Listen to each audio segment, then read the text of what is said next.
Hello សួស្តីអ្នកនរគ្នាចឹងថ្ងៃហ្នឹងខ្ញុំមកប្រាប់ពី basic MSNR ឬក៏ strategy MSNR ដែលខ្ញុំតែងតែប្រើដូចគ្នាផងដែរចឹងនេះគឺខ្ញុំមកធ្វើវីដេអូនិយាយពី basic របស់វាគឺនិយាយតែពី basic ទេមិនជាគឺខ្ញុំនឹងបង្ហាញខ្លះៗពី basic MSNR ដែលយើងអាចយកទៅ apply ជាមួយនឹង market របស់យើងបានចឹងនៅក្នុងនេះផងដែរខ្ញុំនឹងបង្ហាញពី resistance អ្វីជា resistance អ្វីជា support នៅក្នុង MSNR ហើយក៏បង្ហាញពីអ្វីជា QML level ឬក៏យើងហៅថា QM ហ្នឹងឬក៏អ្វីជា open close ឬក៏ OC អញ្ចឹងថ្ងៃហ្នឹងខ្ញុំនឹងធ្វើការបង្ហាញពី4ចំណុចហ្នឹងដើម្បីអាចយកទៅ apply ទៅលើ trading របស់យើងបានអ្នកនរគ្នាអាចយកទៅ apply បានអញ្ចឹងយើងមកនិយាយពី resistance និង support ដំបូងឥឡូវយើងនិយាយពី resistance និង support ជាមួយខ្ញុំនឹងគូជា sample នៃ graph ឲ្យ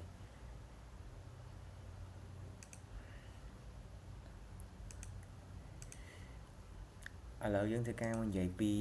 អ្វីជា resistance អញ្ចឹង resistance នៅក្នុង MSNR គឺមានទម្រង់បែបនេះវាស្តៀងទៅនឹងstrategy ផ្សេងដែល strategy ផ្សេងយើងមាន resistance និង support ដូចគ្នាគ្រាន់តែ MSNR គឺយើងចាប់ជា body យើងគឺចាប់ជា candle អញ្ចឹងកន្លែងណាគឺជា resistance របស់ MSNR របស់ strategy ហ្នឹងគឺកន្លែងនេះគឺចុងនៃនេះគឺទម្រង់ A shape គឺវាជា resistance អញ្ចឹងកន្លែងនេះជា resistance ចាំតិចទៀតខ្ញុំធ្វើការប្រាប់ដល់ពេលដែលយើងប្រើទៅលើ level បែបហ្នឹងគឺគេប្រើបែបម៉េចឥឡូវយើងមកមើលជា support ម្ដងអញ្ចឹង support គឺអត់ខុសគ្នាទេ support គឺវាដើរជាទម្រង់ V shape អញ្ចឹង support ជា V shape ចំណែកឯ resistance ជា A shape អ្នកនរគ្នាឃើញទម្រង់វាដូចជាអក្សរ V ឯងហើយនេះដូចអក្សរ A ឯងអញ្ចឹងអាហ្នឹងគឺជា resistance របស់ Malaysia SNR ហើយនេះគឺជា support អញ្ចឹងកន្លែងនេះជា support ក្រោមនេះគឺជា support អញ្ចឹងរបៀបដែលគេប្រើ apply អាពីរនឹងចូលទៅកាន់ market គឺអត់បបាក់ទេអ្នកគ្នាដឹងហើយថា resistance យើងប្រើដើម្បីគេគឺដើម្បីចាំ sell ទៅអត់អញ្ចឹងនៅពេលដែលផ្សារមកលើក្រោយវាអាចឡើងមកកន្លែងនេះវាអាចឡើងជ្រុំអញ្ចឹងឡើងមកប៉ះទៅលើ resistance នេះគឺវានឹងចុះមកវិញគឺវាអាចឡើងលើក្រោយវាអាចឡើងមកប៉ះ resistance នេះហើយវាចុះមកវិញអញ្ចឹងនេះគឺជាការប្រើប្រាស់basic របស់ MSNR អញ្ចឹង strategy MSNR ដែលពួកបរទេសគេប្រើច្រើនខ្លាំងមែនទែនហើយវាក៏អត់ខុសគ្នាពី support មែនដែរតែ support គឺយើងប្រើសម្រាប់ buy អញ្ចឹងពេលផ្សារវាប៉ះ support គឺវានឹង reaction ឡើងទៅលើហើយអញ្ចឹងរបៀបប្រើ support និង resistance គឺប៉ុណ្ណឹងឥឡូវយើងចូលទៅមើល market របស់យើងទាំងអស់គ្នានេះជា session ដែលខ្ញុំបានចូលកាលពីព្រឹកមិញអ្នកគ្នាអាចឃើញនេះកន្លែងនេះគេជាមួយខ្ញុំចូលកន្លែងនេះគេគឺជា resistance ទៅអត់អញ្ចឹងផ្សារវាមកប៉ះ resistance នេះគឺវាចុះមកក្រោមនេះខ្ញុំបាន sell តម្លាក់ចូលគ្រប់ហើយគឺបានដូចជា100ពីបជាងដែរអញ្ចឹងចាំតិចទៀតចាំយើងរៀនពីផ្សេងទៀតខ្ញុំនឹងប្រាប់ពីរបៀបដែលយើង combine ទាំងអស់ហ្នឹងចូលគ្នាហើយអាចចូល market បានអញ្ចឹង simple ទេចង់ឲ្យគ្នាឃើញសើកន្លែងនេះសើជា resistance អ្នកគ្នាឃើញផ្សារវាមកប៉ះ resistance ហ្នឹងឯងប៉ះ resistance ហ្នឹងឃើញវា reject អត់វា reject ជា weak អញ្ចឹងវាចុះទៅក្រោមវិញអ្នកអាចមើលបានពីនេះមកដល់នេះគឺវា100ពីបដែរ10លេខដែរអ្នកអាច sell បានអញ្ចឹងយើងអាចប្រើ strategy ហ្នឹងទៅ combine ជាមួយ ICT ក៏បានដែរគឺ cool ហ្នឹងមែនទេដោយ support អញ្ចឹងកន្លែងនេះគឺជាសិតតែជា support ឯអ្នកត្រូវអត់អញ្ចឹង MSNR គឺយើងចាប់ជា body អញ្ចឹងចាប់ជា candle ដែល strategy មួយហ្នឹងគឺគឺ SL វាខ្លីខ្លាំងមែនទែនតែវាក៏រៀង high risk តិចដែរអញ្ចឹងអ្នកនេះអាចចាប់អញ្ចឹងបានអ្នកនេះមើលតម្រងវាគឺជាតម្រងV shape ហើយនេះគឺជាតម្រង A shape បងអ្នកនេះអត់ច្បាស់ទេអ្នកនេះអត់ច្បាស់នឹង candle នេះអាចប្រើ chart line បានដោយសារតែ strategy មួយហ្នឹងគឺគេប្រើ chart line ដើម្បីជំនួយក៏បានដែរតែ chart line គឺវា show យើងច្បាស់ហ្មងដូចនេះសិតតែជា chart line ឃើញអ្នកនេះឃើញនេះគេ V shape ហើយនេះវាជា V shape ហើយនេះគឺជា A shape អញ្ចឹងជា resistance ជា support អញ្ចឹងកន្លែងទាំងអស់ហ្នឹងសិតជាកន្លែង level ដែលផ្សារវាទៅ respect អញ្ចឹងយើងមកមើលចំណុចបន្ទាប់ទៀតអ្នកនេះអាចយល់បានទេពី resistance និង support របស់ Malaysia SNR គឺ simple ទេអញ្ចឹងយើងមកមើលផ្សេងទៀត ឥឡូវខ្ញុំបន្ថែមទៅខ្ញុំផ្លេចយើងមិនរៀនតែប៉ុណ្្នឹងឯងយើងមានផ្សេងទៀតដូចជា OBS អីគេជា OBS ហើយស្អីគេជា SBR នេះអញ្ចឹងយើងមាន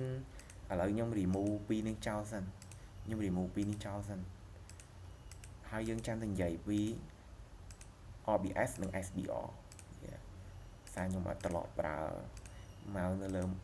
Mac ឯងអញ្ចឹងរៀងពិបាកតិចពីខុសពី Windows ឥឡូវយើងមកនិយាយពី OBS អីគេជា OBS ហើយគេប្រើវាបែបម៉េចអញ្ចឹង OBS អ្នកនរអាចស្មានបានទេពាក្យ OBS ហ្នឹងពាក្យពេញអីគេអញ្ចឹង O នេះប្រកាសជាស្មានទៅអីគេ OBS មិនO ហ្នឹងមិន resistant ត្រូវអត់អញ្ចឹង O ជា resistant អញ្ចឹងពាក្យពេញរបស់វាគឺ resistant become support អញ្ចឹងពាក្យ OBS គឺមានន័យថា resistant become support អញ្ចឹង resistant become support ហ្នឹងគឺជាអីគេហើយគេប្រើវាបែបម៉េចនៅក្នុង market អញ្ចឹងយើងដំបូងយើងមិនសរសេរជាតម្រង resistant មួយមកគឺជាតម្រង A shape ត្រូវអត់អញ្ចឹងវាជាតម្រង A shape បែបនេះគឺជាតម្រង A shape ឥឡូវខ្ញុំសូម move វាមកក្រោមអញ្ចឹងវាជាតម្រង A shape បន្ទាប់មកទៀតយើង mark ឥឡូវយើងធ្វើការ mark កន្លែងហ្នឹងមកកន្លែងនេះមិនជា support resistance របស់យើងត្រូវអត់ខ្ញុំដាក់ស្មើជា resistance របស់យើងអញ្ចឹងសិតតែផ្សារមកលើក្រោយគឺវាអត់មកយកអាហ្នឹងឯងវាអត់ respect ឯងអញ្ចឹងវាទៅផ្ដាច់អាហ្នឹងវាផ្ដាច់កន្លែងហ្នឹងអញ្ចឹងនៅពេលដែលវាផ្ដាច់គឺវាមកលើក្រោយគឺវានឹងយកកន្លែងហ្នឹងទៀតតែវាបដូរ direction អញ្ចឹងកន្លែងហ្នឹងគេហៅថា resistance become support ឬក៏យើងហៅថា OBS អញ្ចឹងមានន័យថាកន្លែងហ្នឹងពីដំបូងអ្នកនរគ្នាឃើញវាជាគេជា A shape ឬក៏ជា resistance អញ្ចឹងនៅពេលដែលវាផ្សារមកលើក្រោយគឺវាអត់ respect កន្លែងហ្នឹងទេអញ្ចឹងដំបូងយើងចង់សាលទៅអត់តែនៅពេលផ្សារមកលើក្រោយគឺវាអត់ respect កន្លែងហ្នឹងទេគឺវាបានផ្ដាច់កន្លែងហ្នឹងអញ្ចឹងកន្លែងនេះវាខ្លាចទៅជា support វិញម្ដងអញ្ចឹងគឺយើងចាំបាយនៅកន្លែងហ្នឹងវិញដំបូង direction របស់យើងគឺយើងចាំសាលតែវាផ្ដាច់អញ្ចឹងយើងចាំបាយនៅកន្លែង level ហ្នឹងវិញអញ្ចឹងកន្លែងហ្នឹងគេហៅថា OBS គឺ resistance become support អញ្ចឹងវាអត់ខុសគ្នាពី SBR ទេត្រូវអត់យើងអាចមើលបាន SBR គឺ stand for support become resistance វិញអញ្ចឹងវាផ្ទុយគ្នាអ្នកនរ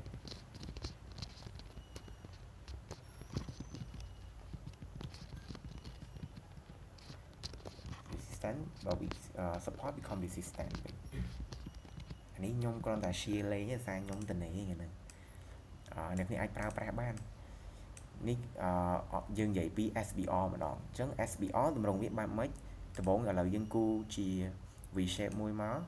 ឥឡូវយើងគូជា V shape នេះគឺជា V shape អូ sorry ឥឡូវយើងនេះជា V shape ហើយកន្លែងណាជា support អ្នកនរយើងឃើញហើយនេះគឺជា support នៅក្រោមនេះអញ្ចឹងនៅក្រោមនេះគឺជា support ហើយយើងគឺចាំបាយនៅកន្លែងហ្នឹងត្រអត់ព្រោះអី support គឺយើងចាំបាយតែស្រាប់ពេលមក keep មកលើក្រោយវាអត់ respect កន្លែង support ឬក៏វាអត់ reject កន្លែងហ្នឹងឯងគឺវាផ្ដាច់កន្លែងហ្នឹងអ្នកគ្នាឃើញឥឡូវវាផ្ដាច់ហើយអញ្ចឹងកន្លែងហ្នឹងខ្លាចទៅជាអីគេsupport ហ្នឹងវាបដូរទៅជា resistance អញ្ចឹងវាជា SBR support become resistance អញ្ចឹងដល់ពេលវាកើតជា support become resistance ឬក៏ SBR អញ្ចឹងគឺយើងចាំអីគេម្ដងគឺ direction របស់វាគឺយើងចាំ sell វិញអញ្ចឹងដល់ពេលវាប៉ះកន្លែង level ហ្នឹងវិញគឺវាអាចនឹងចុះវាអាចមាន reaction ចុះអញ្ចឹងអ្នកគ្នាអាចមើលបាននេះគឺជា SBR support become resistant ហើយនេះគឺជា OBS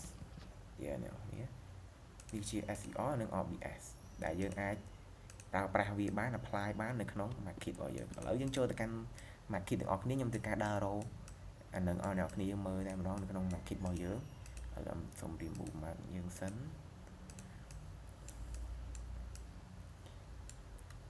អ្នកគ្នាអាចចាំមើលបានខ្ញុំរោឲ្យមើលឥឡូវយើងបដូរទៅ chat line មកដើម្បីស្រួលមើល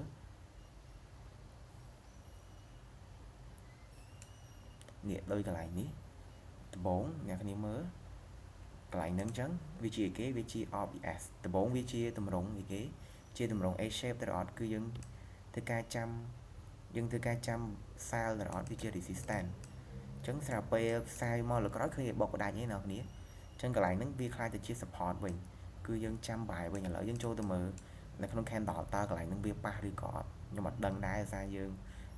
ខ្ញុំ record វីដេអូឲ្យបាន prepare ឯអ្នកគ្នាអ្នកគ្នាឃើញទេឃើញផ្សារប៉ះកន្លែងហ្នឹងឯងឃើញផ្សារប៉ះជាមួយនឹង OBS ហ្នឹងទេឃើញវា reject អត់ឃើញវា respect ហើយវា pull ទៅលើ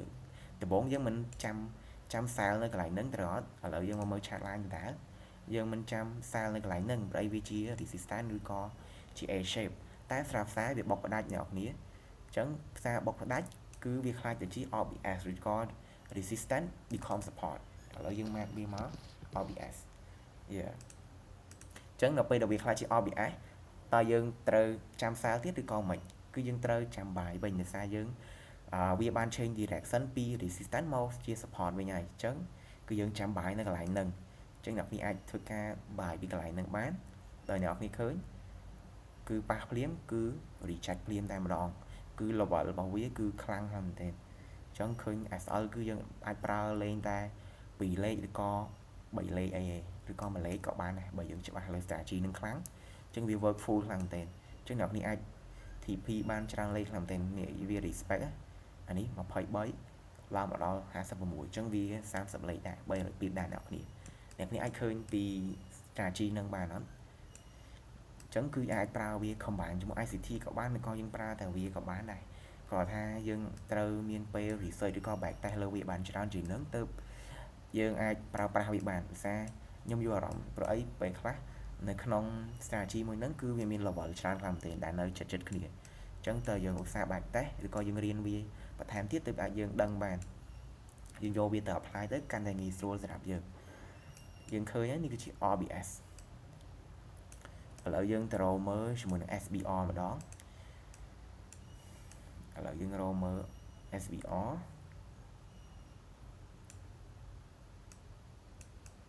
សារតែឥឡូវផ្សារគឺវាសារឥឡូវអ្នកគ្នាដឹងអីថាផ្សារគឺវា bullish ខ្លាំងមែនទែនវា break all time high រហូតចឹង SBR វាអត់សូវមានទេឥឡូវយើងមកមើល SBR ខ្ញុំអត់ដឹងថាមានអត់ទេអានេះមិនមែនជា SBR ទេវាជាតម្រងមួយទៀតចាំបន្តិចទេយើងនឹងរៀនវានឹងអ្នកនរគ្នា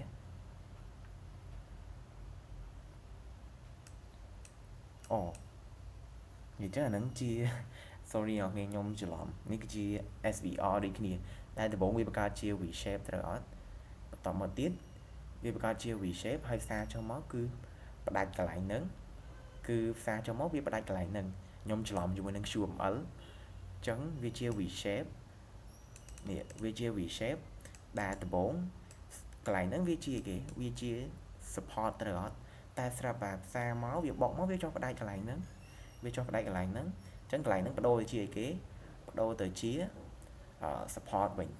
បដូរទៅជា resistance វិញគឺយើងចាំបាយវិញចាំ sell វិញសំទោសខ្ញុំច្រឡំអញ្ចឹងយើងចាំបាយវាវិញឥឡូវយើងចូលទៅមើល candle របស់គ្នា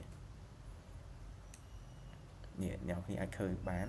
អញ្ចឹងផ្សារវាឡើងមកប៉ះកន្លែងនេះវិញមើលវា reject ដូចជា4លេខអ្នកគ្នាវា reject 4លេខតែវាមាន combine ជាមួយនឹងវា combine ជាមួយនឹង level ផ្សេងទៀតដែលយើងអាចចាប់នៅលើនេះក៏បានដែរគឺជា open close ឬក៏ OC ដែលខ្ញុំនឹងបង្ហាញបញ្ជាក់ប្រាប់អ្នកគ្នានៅបន្តិចទៀតហ្នឹងនេះគឺជាឥឡូវយើងក៏ដឹងហើយថានេះជាគេយើងត្រូវក្រោយយើងយល់ថាអានេះគឺជា support become resistance ឬក៏ SBR ដែលយើងប្រើសម្រាប់ sell អញ្ចឹងនៅពេលដែលផ្សារបុកផ្ដាច់អានេះអញ្ចឹងអានេះខ្លាចជា resistance វិញគឺវាឡើងទៅលើវិញគឺវានឹងធ្វើការ respect ចុះមកក្រោមហើយអ្នកគ្នាឃើញវាចុះមកឯងឃើញចុះមកបានមួយលេខពីកន្លែងហ្នឹងទៅចុះមកគឺ100ពីបដូចគ្នា10លេខជាងឬក៏20លេខអញ្ចឹងបើអ្នកដែលគេអាចប្រើជាមួយនឹង SNR នឹងច្បាស់គឺគេនឹងចូលចាំចូលនៅលើនេះក៏បានដែរបើយើងចូលនៅកន្លែងនេះគឺយើងត្រូវចាយជាមួយនឹង SL គឺយើងធំតែបើយើងចូលនៅលើនេះគឺយើងបានជាមួយនឹង revert កាន់តែច្រើនអញ្ចឹងអ្នកនេះអាចយល់បានទេពី basic របស់ MSNR ដែលមានជាមួយនឹងដែលយើងនិយាយពី SBR និង RBS ចឹងអ្នកអាចយល់បានទេចឹងពីហ្នឹងចឹងខ្ញុំធ្វើការ move ទៅកាន់ចំណុចបន្តទៀតខ្ញុំអត់ត្រឡប់ប្រើ trading view ទេអ្នកនេះ master ឯង trading view ខ្ញុំ slow ឯងតែខាងឲ្យ analyze ខ្លួនឯងទៅបានមើលឃើញពី direction របស់សារអត់ខ្វល់ទេពេលខ្លះខ្ញុំ analyze ខ្ញុំអត់បាច់ mark ច្រើនទេខ្ញុំគូតែ line ឲ្យតែដឹងខ្លួនឯងទៅបានហើយចឹងយើងមកមើលចំណុចបន្តទៀតគឺ QML និង OC ចឹងអ្វីគឺជា QML អ្វីគឺជា OC តោះឥឡូវខ្ញុំធ្វើការនិយាយពី OC មុនចឹងឥឡូវខ្ញុំសុំធ្វើការនិយាយពី OC មុនខ្ញុំអត់តនិយាយពី QML ទេឥឡូវនិយាយពី OC មកពាក្យថាមើល OC ពាក្យពេញរបស់វាគឺ open close open close level ឬក៏យើងហៅថា open close ក៏បាន open close level ក៏បានដែរអញ្ចឹង OC ពាក្យរបស់វាគឺ open close level អូខ្ញុំសុំរកទឹកសិនអ្នកនេះចាំតិច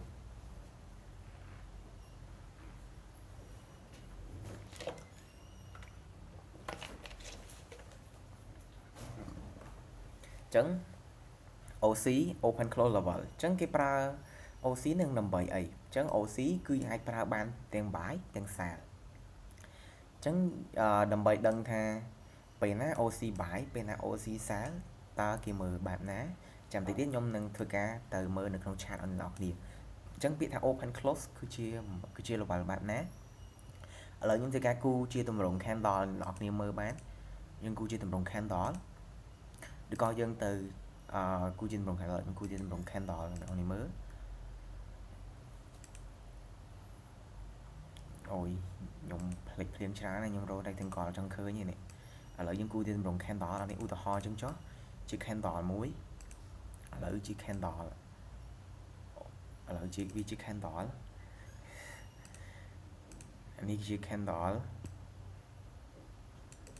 វាជា candle របស់យើងសាខ្ញុំដាក់ឆក់អញ្ចឹងខ្ញុំបិទឆក់សិនអូយ shit ឥឡូវឧទាហរណ៍ថានឹងជា week ចុះឥឡូវឧទាហរណ៍ថាវាជា week ហើយយើងមាន candle មួយទៀតយើងមាន candle មួយទៀតបើកចឹងចុះឥឡូវគិតថា candle នេះជា bearish candle ហើយយើងមាន candle មួយទៀតបើកបិទចឹងនេះគ្នាអញ្ចឹងយើងអាចមើលបានកន្លែងណាដែលជា OC គឺ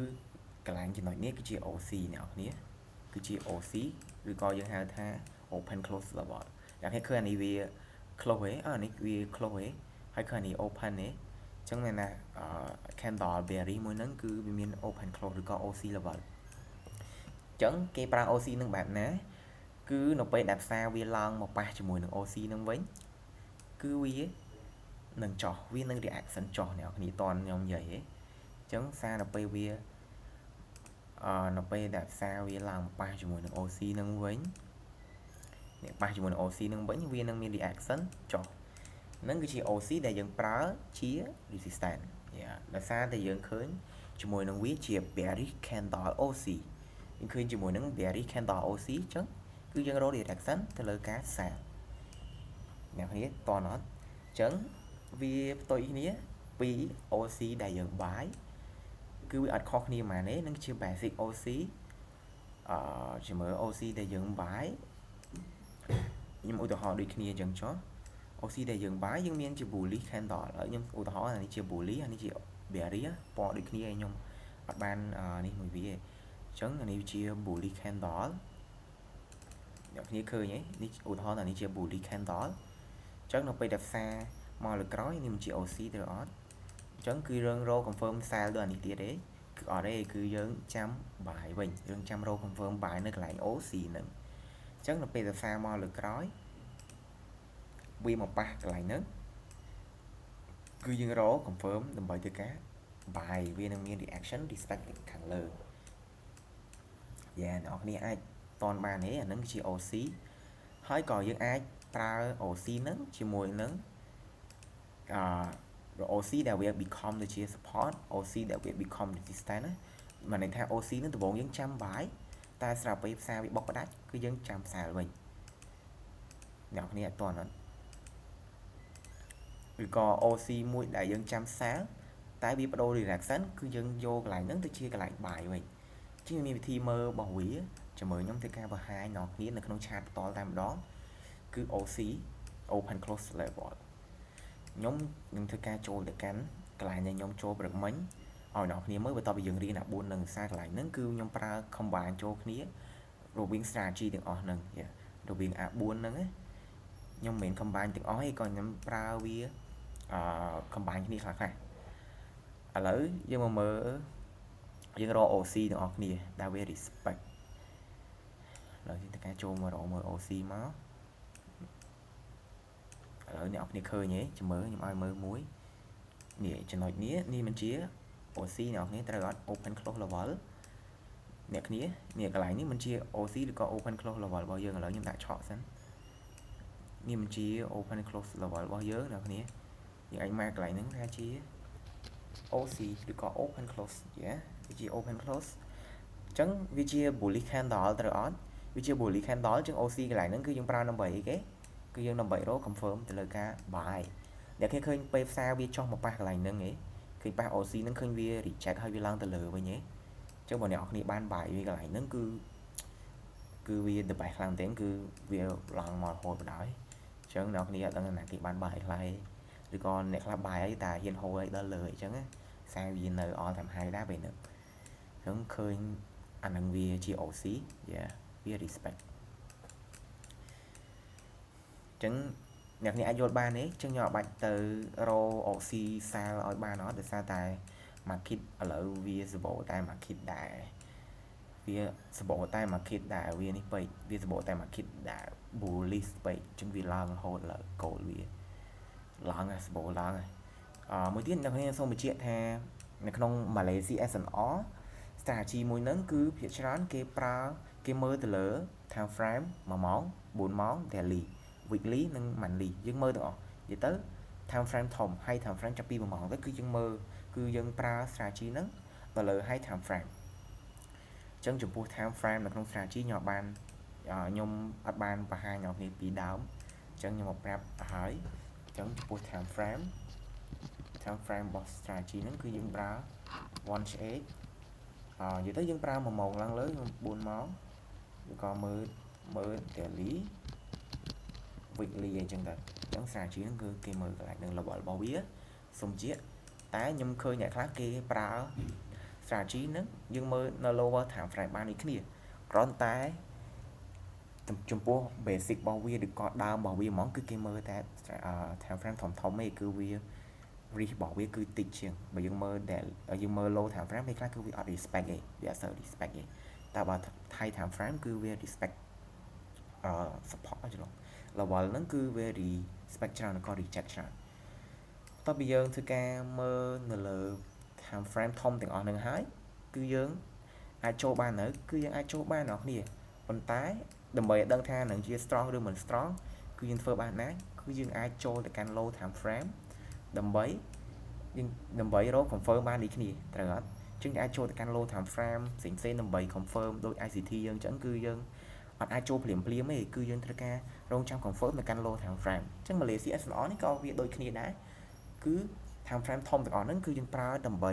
រកមើល key level របស់វាប៉ុន្តែដើម្បីអាចចូលបានគឺយើងត្រូវការចូលទៅមើល low time frame ឬក៏អ្នកគ្នាអត់បាច់ចាំចំ confirm ក៏បានដែរបើអ្នកគ្នាជាមនុស្សដែលចង់ take risk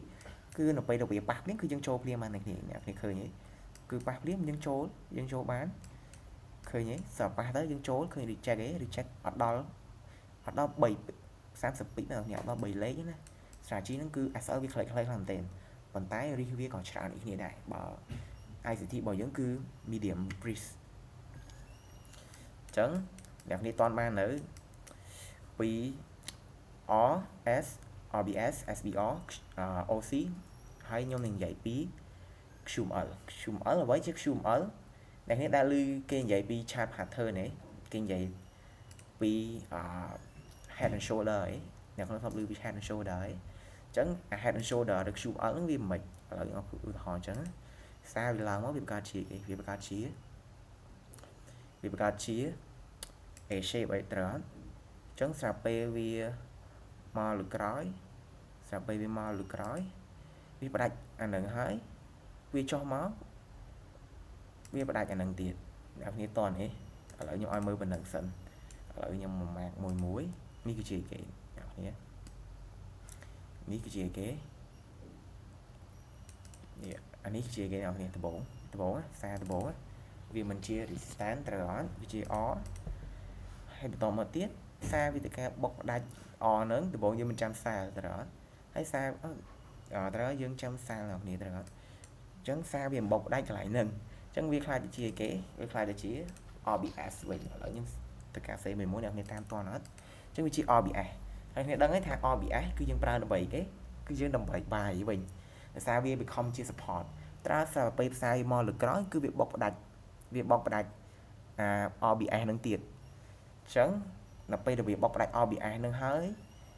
វានឹងខ្លាចទៅជា level ផ្សេងមួយទៀតដែលគេឲ្យឈ្មោះថា QML អញ្ចឹង QML នឹងគឺប្រើប្រាស់បែបណាគឺយើងធ្វើការរងចាំឲ្យវាឡើងប៉ះកន្លែងនេះវិញមកគឺយើងធ្វើការ cell បានអ្នកគ្នាយើងអាច cell បានដល់នេះគឺជា QML ឬក៏ head and shoulder នេះគឺជា head ហើយនេះគឺជា shoulder នេះគឺជា pattern ដូចគ្នានិយាយទៅនៅក្នុង chart pattern គេប្រើនឹងដូចគ្នាដែរអញ្ចឹងអ្នកគ្នាអាចតនកន្លែងហ្នឹងឯងអញ្ចឹងហេតុអីបានយើងអាចហ៊ាន cell កន្លែងហ្នឹងមូលហេតុដែលយើងហ៊ាន cell កន្លែងហ្នឹងអ្នកគ្នាអាចមើល confirm ផ្សេងៗបានឥឡូវយើងឃើញអីគេ confirm មកវាអ្នកគ្នាឃើញកន្លែងនេះគេបើក្នុង ICT អ្នកគ្នាចាប់កន្លែងនេះជាគេsorry នៅក្នុង ICT អ្នកគ្នាចាប់កន្លែងនេះជាគេមិនជា market successive ត្រូវអត់ជា MSS របស់យើងអញ្ចឹងយើងអាច confirm បានហើយថាសារហ្នឹងគឺវាមាន direction ចុះមកក្រោមខ្លាំងអញ្ចឹងនេះមិនជា MSS អ្នកគ្នាវាជា market successive ឬក៏ change of character អញ្ចឹងមានតែប៉ុណ្្នឹងសម្រាប់QML អ្នកគ្នាអាចតនបានទេអញ្ចឹង QML ឥឡូវខ្ញុំទៅបង្ហាញនៅក្នុង market បណ្ដោយខ្ញុំត្រូវការ remove នេះសិនសារតែឥឡូវសារវាលេងមកយកហើយខ្ញុំគិតថាសារលេងមកយកហើយមិនដឹងថ្ងៃណាមកយកវិញខ្ញុំ remove អស់អញ្ចឹងឥឡូវយើងទៅការរោជាមួយនឹង QML យើង stick ទៅ line chart របស់យើងមកឥឡូវយើងមើលកន្លែងណាជា QML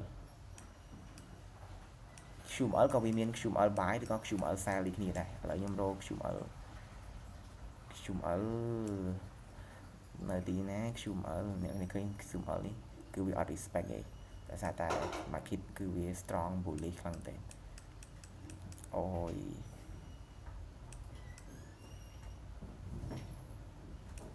ខ្ញុំទៅការរក QML អត់រៀងមើលសិនអត់ដឹងថាមាន QML អត់ទេអត់ដឹងថាមានទេ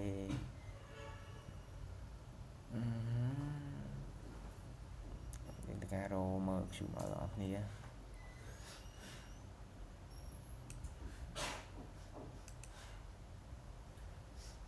ឡូវខ្ញុំទៅការមកកន្លែងនឹងមើលមួយ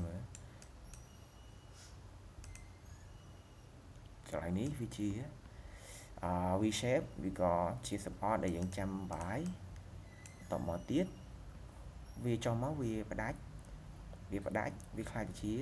SBR បន្តមកទៀតសារឡើងទៅលើវិញដាច់ម្ដងទៀតកន្លែងហ្នឹងខ្លាចជា QML អីអញ្ចឹងយើងចាំមើលនៅក្នុង candle ថាវានឹងចុះមកប៉ះកន្លែងហ្នឹងអត់អូខេអ្នកនរគ្នាឃើញទេឃើញ market ទេឃើញ market ដើរទេអញ្ចឹងអ្នកនរគ្នាឃើញទេឃើញ QML របស់យើងទេសារវាមកប៉ះកន្លែងហ្នឹងគឺវាឡើងទៅលើខ្លាំងខាងមែនទេឡើងទៅលើវិញខ្លាំងដែរអ្នកគ្នាអាចវាស់ពីកន្លែងហ្នឹងបាននៅតែ10លេខនៅតែ102បានអញ្ចឹងអ្នកគ្នាឃើញពី strategy ហ្នឹងហើយថាវា work well ខ្លាំងមែនទេចឹងនេះគឺជា QML ដែលដំបូងវាជា V shape នេះគឺជា QML buy អ្នកគ្នាអាចតាមខ្ញុំមិនតន់មកខ្ញុំនិយាយពី QML sell តែឥឡូវនិយាយពី QML buy ដែលខុសគ្នាមកនេះដំបូងវាជា V shape ឬក៏ជា support ជា S អញ្ចឹងវាចុះមកវា break S ហ្នឹងវាខ្លាចទៅជាអ្នកគ្នាអាចមើលលើ line chart វាចុះមក break មកវាខ្លាចទៅជាSBR support become resistance គឺយើងចាំ sell វិញតែស្រាប់ពេលវាឡើងមកលើម្ដងទៀតវាផ្ដាច់អាហ្នឹងវាផ្ដាច់កន្លែង SBR ហ្នឹងវាខ្លាចទៅជា QML វិញម្ដងអញ្ចឹង QML គឺយើងចាំបាយវិញម្ដងអញ្ចឹងជា QML អញ្ចឹងចុះអញ្ចឹងឃើញវា work well ទេអ្នកឃើញវា work ទេអញ្ចឹង គឺ strategy ហ្នឹងគឺ simple តែ worthwhile អ្នកគ្នាក៏អាចយក strategy ហ្នឹងទៅ combine ជាមួយនឹង ICT បានដូចគ្នាផងដែរដែល combine ជាមួយនឹង OVG combine ជាមួយនឹង order flow អីចឹងដើម្បីមើល confirm បន្ថែម yeah អ្នកគ្នាអាច confirm មួយនេះបាននិយាយទៅ strategy ហ្នឹងគឺ simple ទេអ្នកគ្នាចឹងតែវា workful ឥឡូវខ្ញុំមក recap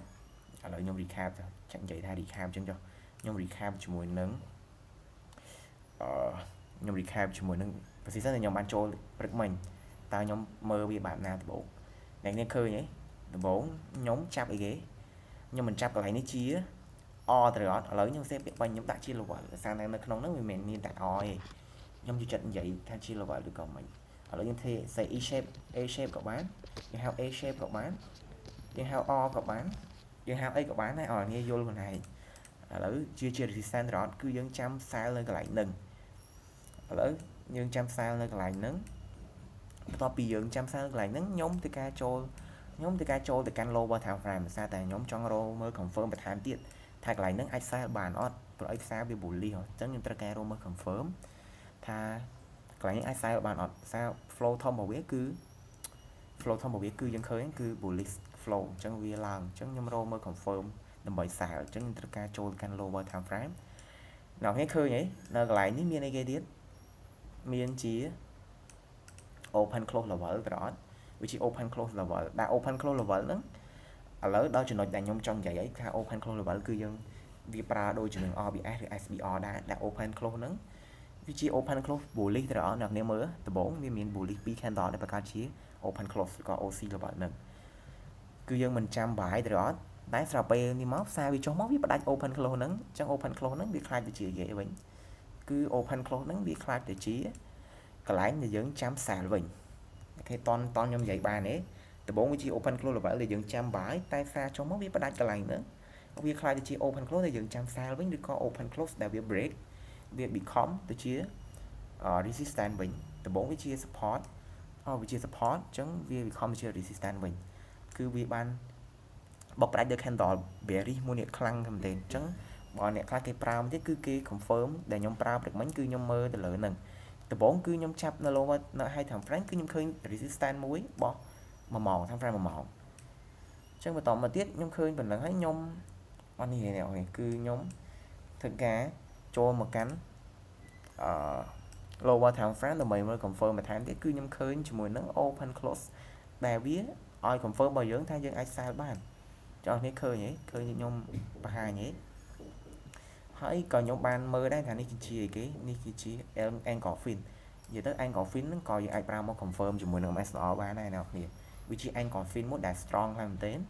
ហើយក៏ខ្ញុំសម្រេចចិត្តធ្វើការ entry កន្លែងហ្នឹងផងដែរខ្ញុំធ្វើការ entry កន្លែងហ្នឹងឥឡូវខ្ញុំចូលមកកាន់5នាទីខ្ញុំឲ្យមើល position ដែលខ្ញុំបានធ្វើការចូលខ្ញុំទម្លាក់ចូលក្រុមហ្នឹងអ្នកគ្នាឃើញទេគឺ គឺបានជាមួយនឹង100ពីបនេះគ្នាគឺខ្ញុំយកត្រឹម low នេះ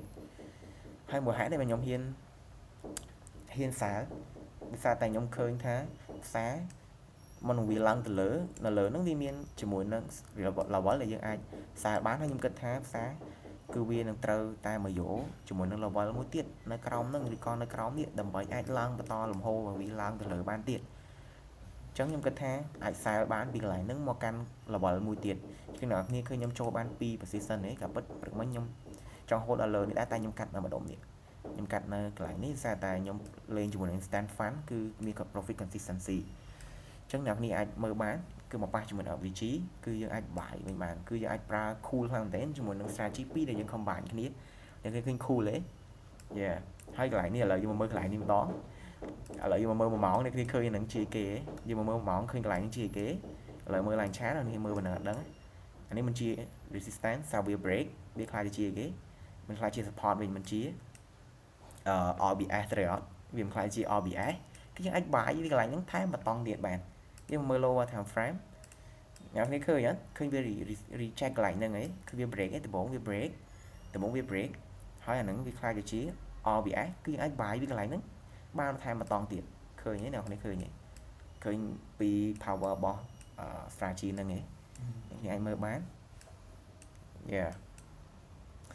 ចឹងអ្នកនេះតន់អ្វីដែលខ្ញុំបានបង្ហាញឯងអ្នកនេះ ចឹងនេះគឺជាគាត់ជាការចែករំលែករបស់ខ្ញុំដែលខ្ញុំបានរៀនពី strategy Malaysia SNR គឺខ្ញុំចង់ចែករំលែកចឹងខ្ញុំដឹងថាអ្នកនេះអាចចាប់ពីខ្ញុំបានប៉ុន្មាន%ទេតែខ្ញុំអត់ដែលមានបទពិសោធន៍ខាង